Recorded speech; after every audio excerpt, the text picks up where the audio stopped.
Olá, seja bem-vindo ao canal Evangelho em Pauta e este é o Bíblia e História. Durante esta semana nós estamos falando sobre como era a vida nos dias do nascimento do Senhor Jesus Cristo. No primeiro vídeo falamos como era a vida política, no segundo sobre a vida religiosa e econômica. E hoje, para finalizar, vamos estar falando sobre como era a vida cotidiana, como era a vida de um homem, de uma mulher, de uma criança israelense do primeiro século.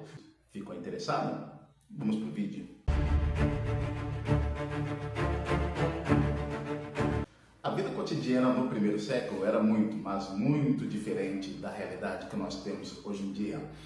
Para começar, a possibilidade da pessoa ter uma ascensão social era basicamente mínima. Como nós vimos no vídeo passado, a classe sacerdotal, que era constituída majoritariamente pelos saduceus, eles eram uma classe nobre, faziam parte da aristocracia. Porém, a maior parte da população era de um povo sofrido, de uma vida cotidiana, de uma sobrevivência. Na verdade, era mais uma sobrevivência do que uma vivência. Eles basicamente sobreviviam com o mínimo. Para garantir a sua fonte de renda, para manter os seus lares, a renda básica vinha especialmente da agricultura, da pescaria, do comércio e alguns poucos que cuidavam ali de animais. Então, agricultura, pescaria, comércio e cuidavam de animais. Era o que mantinha uma renda estável para as famílias israelenses do primeiro século. As mulheres, por sua vez, cuidavam dos lares, cuidavam dos filhos, faziam roupas, buscavam águas, como nós vimos no encontro do Senhor Jesus com a mulher samaritana. Era algo presente no cotidiano das famílias israelenses. Para você ter ideia de como a vida era bem difícil, como que eles sobreviviam realmente naqueles dias, se uma pessoa tivesse mais do que 2 túnicas, uma pessoa com 3 túnicas, vamos dizer, era uma pessoa bem-sucedida, uma pessoa de uma renda abençoada. Não é como hoje em dia que você abre o teu guarda-roupa e pode escolher a roupa que você vai na igreja, pode escolher a roupa que você vai para o trabalho, pode escolher a roupa para tirar um lazer qualquer.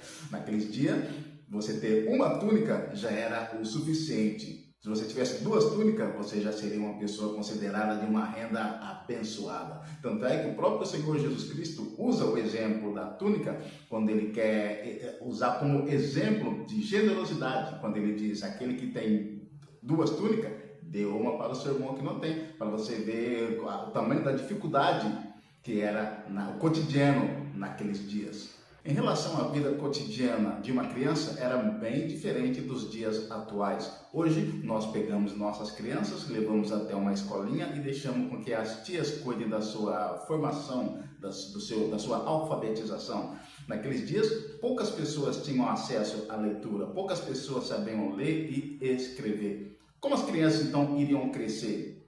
As crianças cresciam e se desenvolviam dentro do núcleo familiar, dentro do ambiente familiar, ou seja, ela ia crescer observando o pai, a mãe, os irmãos mais velhos, elas iriam aprender utilizando o comportamento deles como exemplo para a sua vida. Hoje em dia, graças a Deus, a maior parte da população é alfabetizada. Naqueles dias nem todo mundo tinha acesso à leitura e a aprender a ler e escrever. Tanto é que havia um grupo de pessoas separadas para ler, escrever, interpretar, que eram os escribas, porque existia essa necessidade de uma classe separada para poder ler, escrever e interpretar os textos sagrados, porque a maioria das pessoas não sabiam ler e escrever, não havia escola, não havia universidade, não havia faculdade. No mundo antigo não havia essas coisas práticas que hoje para nós é tão corriqueira, é tão comum. Hoje em dia nós andarmos um quarteirão e encontrarmos uma escola, né?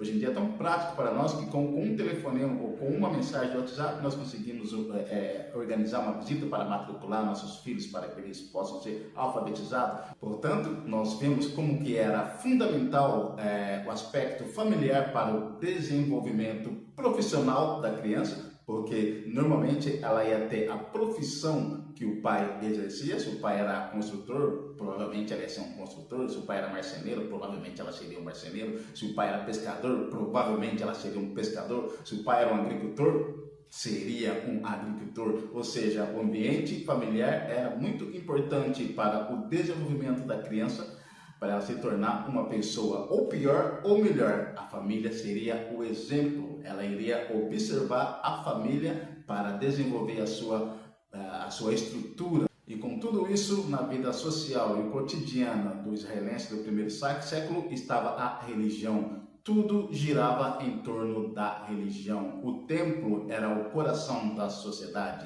tanto o homem, mulher, a criança, tudo, a vida deles, a vida prática deles, a vida cotidiana deles girava em torno da religião. Este era o cenário econômico de Israel nos dias do nascimento do Senhor Jesus Cristo. Politicamente, o Império Romano dominava toda aquela região.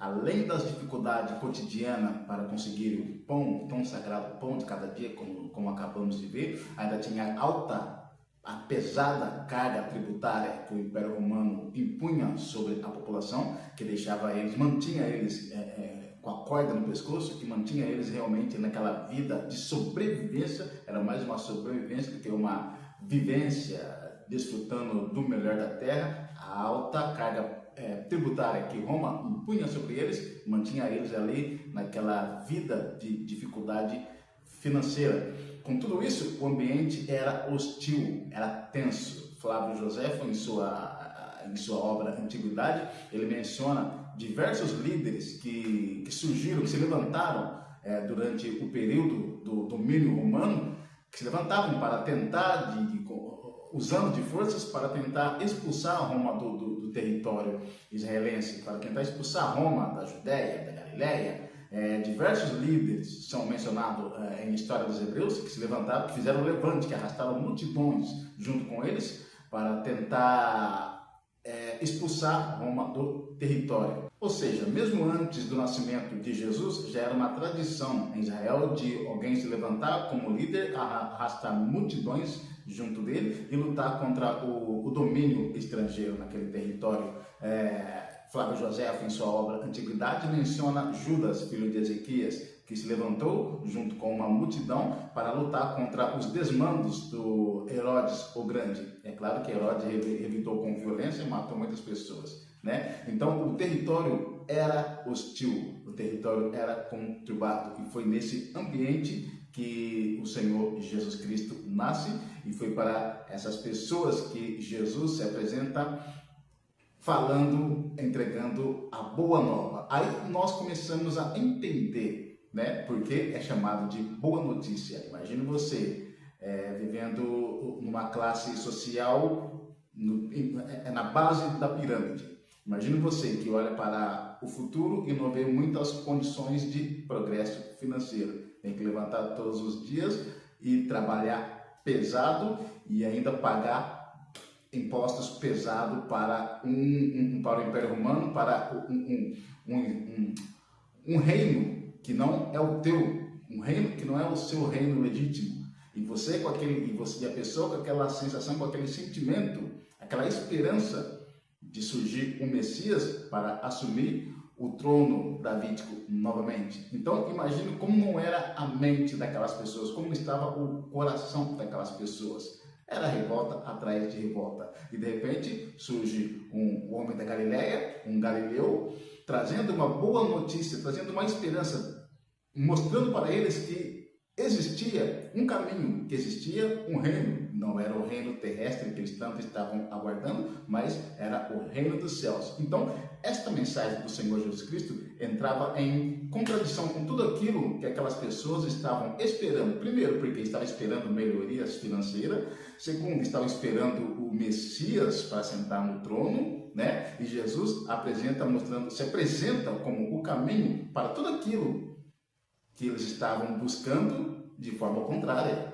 Deu para entender? Deu para entender de forma um pouco mais clara? Jesus apresentava um caminho que não era o caminho que eles estavam esperando. Aí as pessoas começaram a entender. Opa, aí tem coisa, hein?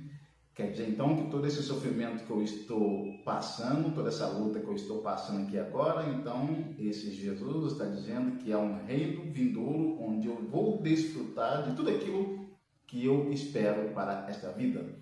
A boa notícia do Senhor Jesus Cristo era isso, mostrar para eles um novo caminho, mostrar para eles um novo lar. Que todas aquelas revoltas que vinham acontecendo no território, vamos colocar aqui dos Macabeus, vamos colocar aqui do próprio Judas, filho de Ezequias, ou Teudas, mais na frente, nos dias do apóstolo Paulo, ou seja, antes do nascimento de Jesus, após a morte e a ressurreição de Jesus, líderes surgiram para apresentar o caminho para aquelas pessoas, o caminho da libertação, o caminho da liberdade, o caminho de um jeito de expurgar o Império Romano do território. Jesus diz que mostra que não adianta vocês pegarem espada, querer lutar, usar de violência para expulsar Roma. Eu estou mostrando aqui para vocês um reino verdadeiro, um reino que não está vinculado às coisas dessa terra, mas está vinculado ao reino dos céus, ao reino vindouro.